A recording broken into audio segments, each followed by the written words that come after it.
Assalamualaikum warahmatullahi wabarakatuh. Bismillah. Apa kabar sahabat semua? Semoga hari ini menjadi hari yang penuh dengan limpahan inspirasi dan kita bisa mewujudkan apa yang kita citakan, apa yang kita impikan. Amin. Baik sahabat, kali ini saya ingin ngecaprak soal pengalaman hidup saya dalam beragama. Ya sahabat, saya ini muslim atau pemeluk Islam yang awam. Artinya saya ini bukanlah ustadz, bukan apalagi kiai. Jauh. Eh, saya ini bukan orang sebagai tempat bertanya bagi banyak orang tentang soal solusi beragama. Tentu saja tempaan beragama saya, tempaan hidup dalam hal beragama saya tidak sehebat para ustadz, para tokoh agama lainnya. Jejak keawaman saya itu ya terbacalah dari saat saya lahir dalam lingkup keluarga, itu tumbuh dalam lingkup keluarga gitu ya. Saya ini lahir dan tumbuh di lingkup keluarga yang ya keluarga pada umumnya di Indonesia lah, keluarga awam dengan ekonomi yang awam juga. Bapak saya seorang ya pedagang, ya kalau sekarang kaki lima lah. Kalau dulu di kampung itu ya pedagang buahan yang suka memborong gitu ya, memborong bermacam buah yang ada di kampung gitu untuk dijual kembali ke pasar gitu dengan cara dipikul.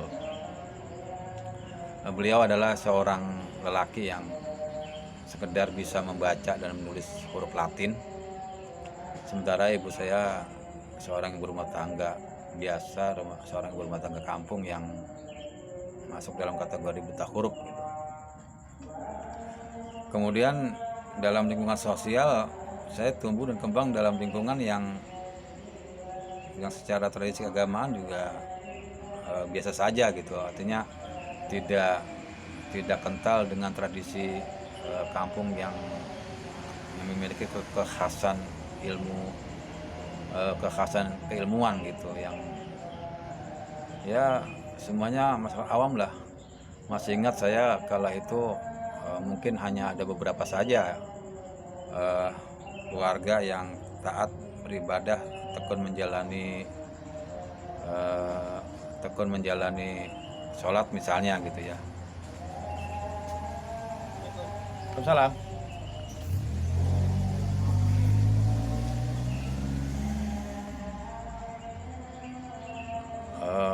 Kemudian ya lingkungan saya itu ya lingkungan yang beragama ya seragam saja gitu. Artinya secara kultural gitu memang hasil produk dari NU gitu, atau Nahdlatul Ulama. Kenapa saya bilang NU? Karena memang ya para guru, para ustadz yang mengajari saya dan teman sepantaran saya kala itu ya para guru yang boleh dibilang dibidani dari afiliasi pendidikan NU gitu ya.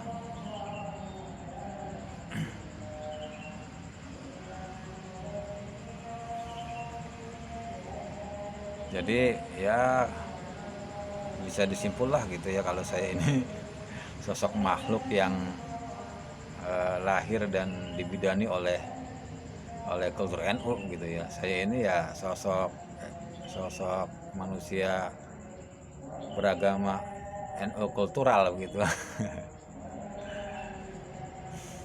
Kemudian secara pendidikan saya biasa juga, saya menempuh pendidikan dasar, kemudian masuk sekolah madrasah sanawiyah.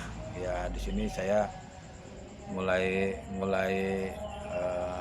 agak lumayan lah mendapat pendidikan atau tempaan agama gitu dengan pendidikan formal dengan pendidikan formal agama gitu, meskipun disiplinnya tetap ada disiplin ilmu agama ilmu umum, eh, sebagian ilmu agama, sebagian ilmu umum. Kemudian saya juga masuk ke sebuah SMA yang berlabel Islam juga. Hanya SMA ini hanya berlabel Islam saja, hanya ada nuansa atau tradisi keberagamaan yang coba dibangun di dalam lingkungan sekolah gitu. Sementara pelajarannya ya sama dengan sekolah umum, dengan pelajaran agama yang hanya 2 jam pelajaran dalam 1 minggu. Nah, di sinilah kemudian saya mulai merasakan hadirnya kompleksitas beragama yang saya alami kala itu, yaitu sebagian teman saya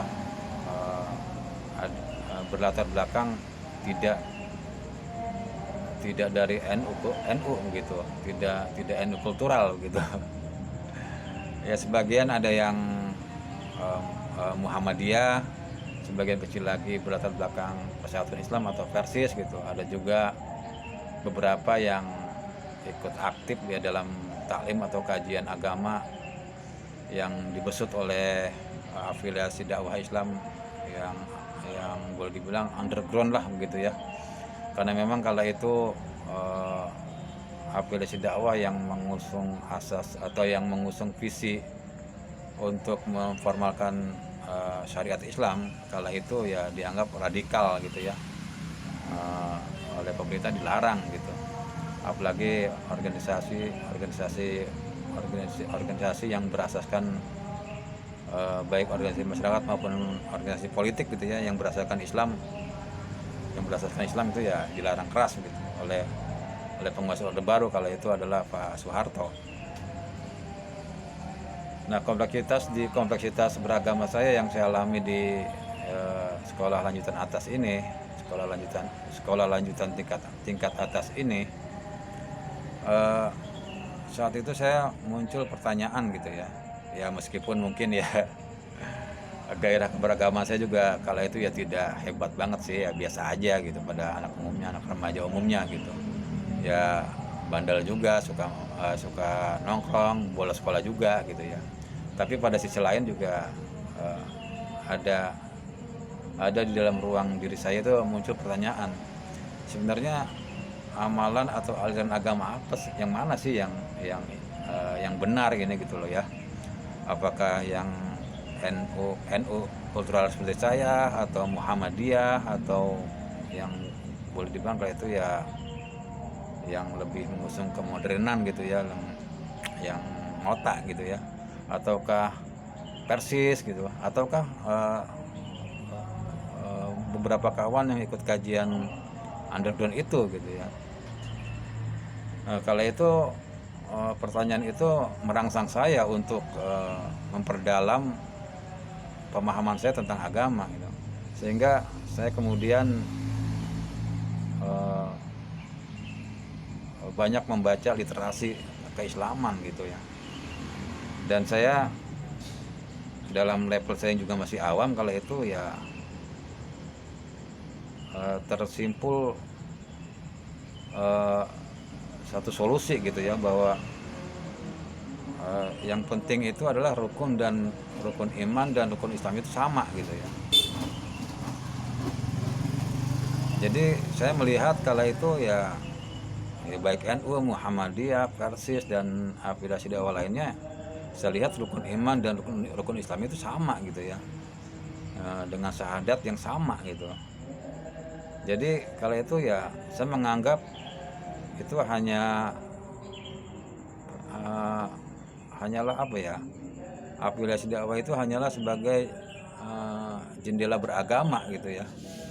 Artinya bukan jendela perbedaan sebenarnya ya, bolehlah dibilang jendela perbedaan, tetapi bagi saya kala itu adalah sebagai jendela pemahaman gitu ya, bahwa Islam itu pada prakteknya bisa dipahami dengan tafsir yang berbeda gitu ya. Kalaupun toh tiap afiliasi memiliki kecenderungan tertentu gitu, memiliki kecenderungan kekhasan tertentu gitu ya, bisa dilihat dengan misalnya NU lebih tumbuh di masyarakat pedesaan atau kalangan bawah gitu ya, menengah ke bawah gitu.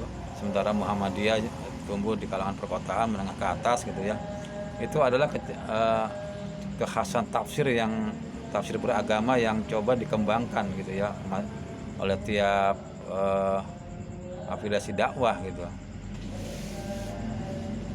Makanya kemudian bagi saya kalau itu ya sudah, saya santai saja gitu bergaul dengan yang Muhammadiyah, Persis gitu kan. Ya terutama tentu lebih lebih lebih asyik gitu ya dengan sesama NU kultural seperti saya gitu ya, seperti yang awam seperti saya gitu ya. Nah kemudian sampai pasca Orde Baru gitu ya, menginjak masa reformasi dan pasca reformasi, ya tentu saja dengan adanya era kebebasan ini, berbagai afiliasi dakwah yang tadinya underground gitu ya, seperti yang sekarang mungkin ya salah satunya adalah Partai Keadilan Sejahtera gitu ya, PKS gitu ya, berani memunculkan diri sebagai sebuah partai ya, sebagai sebuah organisasi politik yang berasaskan Islam gitu. Oke. Sehingga begitupun dengan berbagai afiliasi dakwah lain yang tidak mengusung secara formal di bidang politik begitu, tidak mengusung perjuangannya lewat jalur politik gitu, tapi hanya sekedar lewat jalur keormasan gitu, organisasi masyarakat seperti FPI misalnya ya. Sehingga ada juga berbagai afiliasi dakwah yang lebih menguntung ke manhaj atau lebih membawa kaidah sunnah dalam kaidah atau ajaran sunnah dalam Islam gitu ya, sehingga itu menjadi ciri khas kelompok dakwahnya mereka gitu. Nah hingga sampai saat ini gitu ya, dengan didukung oleh ramainya dengan merebaknya media sosial gitu ya di Indonesia, yang semakin merebak sampai ke level ya katakanlah level pedalaman Indonesia gitu. Itu berbagai aliran afiliasi dakwah ini seringkali memang ya saya sendiri secara pribadi itu mengalami semacam penggoncangan gitu ya. Ada semacam sebagai orang awam ya, ada semacam kebingungan gitu. Sebenarnya yang mana sih yang paling benar lagi gitu ya. Ini nih pertanyaan tingkat level yang kedua lagi yang dulu pernah saya alami saat waktu masih sekolah dulu gitu ya. Nah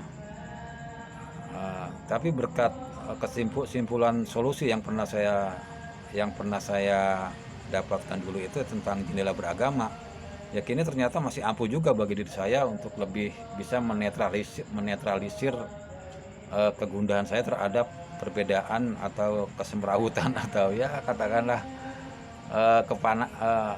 memanasnya dunia dakwah Islam gitu ya, yang seolah berebutan massa gitu ya, berebutan suara untuk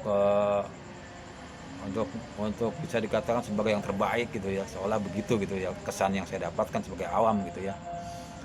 Ya artinya saya tetap memandang bahwa ramainya afiliasi dakwah saat ini ya, dengan adanya fenomena